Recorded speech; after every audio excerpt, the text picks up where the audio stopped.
días he estado revisando exámenes de selectividad de todas las comunidades y aunque cada examen es distinto, en el fondo os preguntan siempre lo mismo, aunque sean los enunciados diferentes. Por ejemplo, la sintaxis te la pueden preguntar invertida o busca tal recurso o qué introduce esta subordinada o lo que sea, pero al final si no sabes hacer sintaxis de toda la vida no te sale.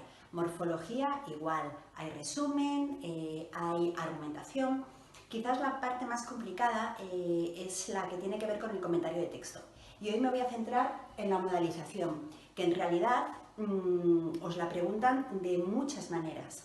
Os lo preguntan como, por ejemplo, directamente en Castilla y León nos piden marcas de modalidad en el texto, con ejemplos. En la Comunidad Valenciana lo mismo, 5 procedimientos de modalización en el texto. Os preguntan elementos de cohesión y la modalización no deja de ser una manera de cohesionar el texto. Por lo tanto, en todas las comunidades puedes aplicar esto que voy a explicar ahora. Voy a intentar ser breve y rápida, aunque lo que va detrás no va con mi estilo, que es mucha teoría, pero bueno, vamos a ello. La modalización, que por cierto es una palabra que no existe tal como tal, la modalización tiene que ver con la intención del autor, del emisor, respecto al enunciado. Y por lo tanto, la modalización te lleva directamente a los rasgos de subjetividad en los textos, que es como yo hago los comentarios de texto, buscando rasgos de objetividad, de subjetividad, etc. Entonces, la modalización son los rasgos de subjetividad. Y ya eso te aclara un montón de cosas, porque la subjetividad es fácil de encontrar en un texto. En casi todas las comunidades os ponen como texto un artículo de opinión, una columna o un texto periodístico de opinión. Y en todos esos textos, la coherencia, la cohesión, la adecuación, en todos se habla de esa modalidad porque son textos subjetivos. Es cierto que todos parten de algo objetivo, porque al final si yo quiero hablar sobre cualquier cosa y me baso en datos, en hechos objetivos, pues al final lo que yo argumento tiene mucha más fuerza, que es lo mismo que os digo cuando os explico cómo hacer una argumentación, basarse en hechos reales, en cosas objetivas, ¿vale? Entonces, al margen de que en todos los textos vaya a haber esos rasgos de objetividad, la subjetividad se ve muy claramente. Lo más fácil de ver es la primera persona, el singular o el plural. Lo puedes encontrar a través de desinencias, que es la deixis personal, porque nosotros normalmente no utilizamos los pronombres personales. Yo no digo, yo hoy hago la comida, sino hago la comida, porque si no estaría diciendo yo hoy, como nunca la hago, yo hoy la hago, ¿vale? Entonces es el elemento del yo que enfatiza en nuestra gramática, en nuestra manera de hablar. Normalmente no lo ponemos en un texto, usamos las desinencias verbales. Por ejemplo, afirmo que tal, digo que tal, o la primera persona del plural, estamos, decimos, hablamos, que se llama primera persona, ¿cómo se llama? Plural de modestia o inclusivo, porque el autor lo usa para involucrar al lector. No es lo mismo decir preparad el examen que preparamos el examen, porque yo me incluyo en vuestro grupo, por ejemplo. La primera persona con las desinencias, los pronombres, el yo, el nosotros, el nos, son pronombres personales de primera persona, del singular o del plural, que los utilizamos para los personales, para estar en el texto, ¿vale? Para hacer presente la voz del autor en el texto. O los posesivos, nuestra, ¿vale? Por ejemplo, eso es lo nuestro. Pues ese nuestro o ese nuestra es un posesivo, un pronombre que marca la primera persona del plural. O mía, igual, si es del singular. Y los adjetivos posesivos, nuestro planeta, nuestra misión, eso también marca la primera persona.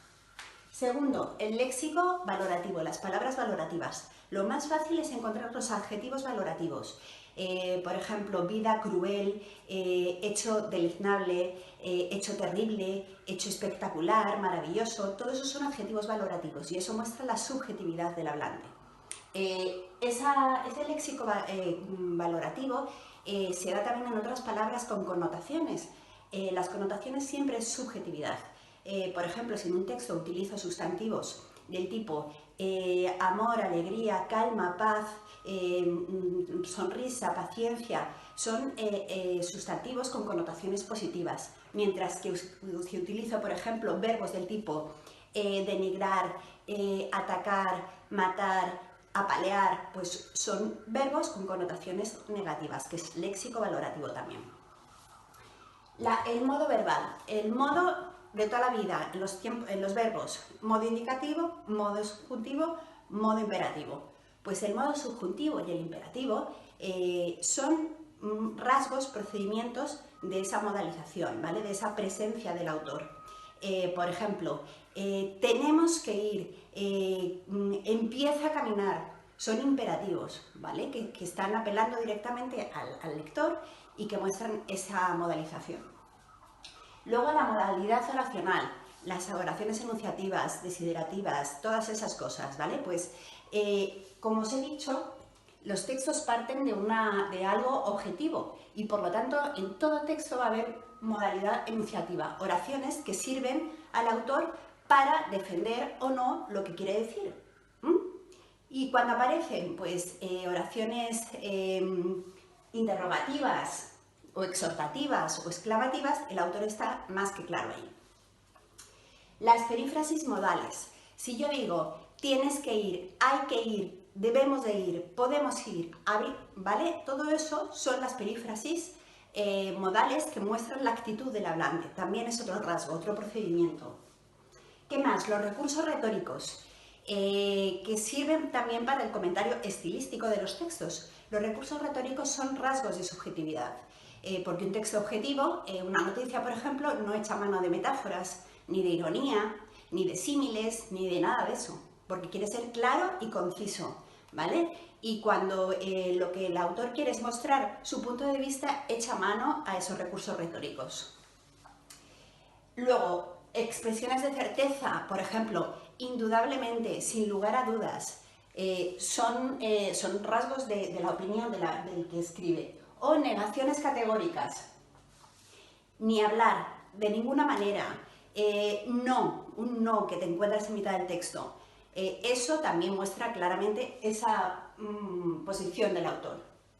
Luego he puesto el lenguaje coloquial, muy típico de los textos de los artículos de opinión o de las columnas. El lenguaje coloquial es una manera que tiene el autor para acercarse al lector, por lo tanto hay subjetividad, ¿vale? Cuando utilizan pues, palabras de la calle o yo qué sé, o a veces incluso palabrotas, ¿vale? Y más o menos hay alguno más, por ejemplo, elementos cuantificadores. Si aparece en un texto muchísimo no hay más condición humana que no sé qué, es tan improbable que no sé qué, esos son elementos cuantificadores que también muestran esa actitud.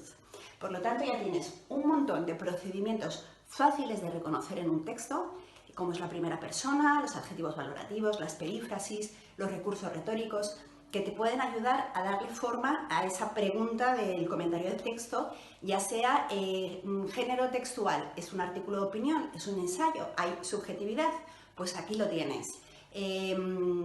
Cuando te preguntan directamente, como os he dicho, Comunidad Valenciana o Castilla y León, marcas de modalidad, ¿vale? No olvidéis que todos los autores se basan siempre en rasgos objetivos, que aparecen en todos los textos, ¿vale? Así que bueno, espero haberos ayudado un poquito más en esta locura de los comentarios de texto. Hasta luego.